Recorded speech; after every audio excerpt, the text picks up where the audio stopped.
I found the journey of my vulnerability has really changed me, but I'm going to tell you a very honest truth. I adore my family.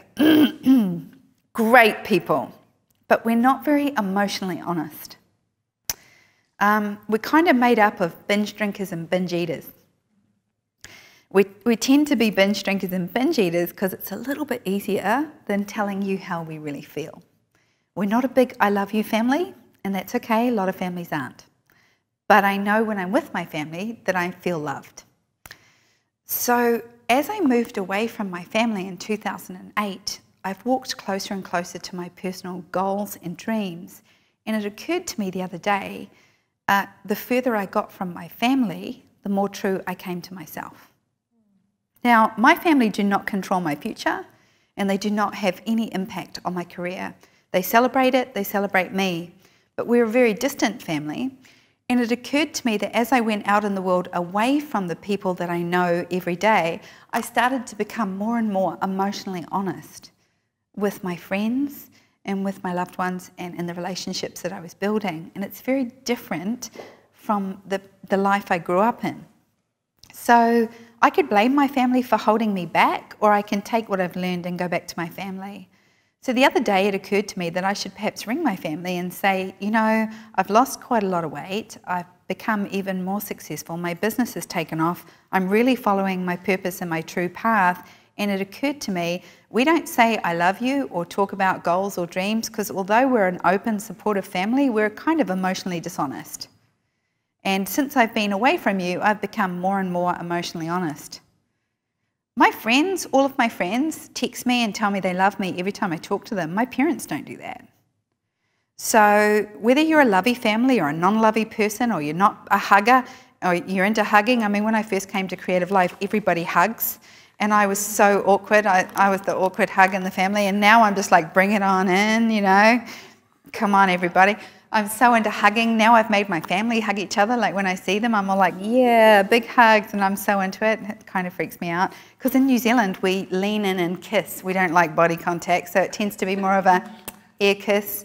And so when I first got here, I tried to kiss everybody. And nobody kisses in the US. They all hug. So they would go to hug me. I'd go to kiss them. And we'd get that awkward hump thing going on that was like, ugh.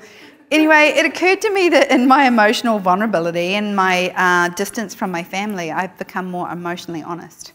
And in my emotional honesty, I have to own a couple of things. I have a brother who makes a lot of money. I have another brother who doesn't. I have a sister that doesn't make money, but not because she can't, because she refuses to. She's one of the most talented artists that I've ever seen on this planet, and she makes me look like a cartoonist. But she refuses to earn money and wear shoes, or jewellery, or makeup, or dye her hair. Clearly, I am the antithesis of my big sister. That was a struggle for me, because I felt with every pair of high heels I bought and with every piece of gold jewellery I bought, it was against her nature to be a hippie and a boho super cool chick that cared more about the environment, and that somehow that was some form of shallowness in my part. So I struggled with that, owning who I was, even though it's entirely me, and she probably doesn't care. I realised that the more I walked away from them, the less I felt guilty about earning money, because I could probably pay my baby brother's debt to society, but he will never learn his lesson if I do that. Now, I realised that as I walked away from him, I could keep more money in the bank without the pain and guilt of having something. That my emotional honesty was when I stood up and said, I want to go and move to America, and I'm going to, you know, start my business there. And nobody told me not to, because the further I got away from the people who love me, they had no reason to hold me there. That my best friend calls me every week, and I have been gone since 2008, and says, when are you moving back? It breaks my heart, because I love this woman, but she chose a husband and babies, and I chose an international career, and we parted ways in 2008, and I speak to her every week, and every week she asks me when I'm coming home, and I'm not. Because right now I've got stuff to do, and I'm ready to fly, and there is so much guilt attached to that. If something happens to one of my parents, I'm going to have to go and look after them. And right now, I'm on the other side of the world. If I lose a family member, I can't even fathom what that would do to me, living here, living my dreams, because we all have this guilt and this need to look after everybody else and not follow our own path.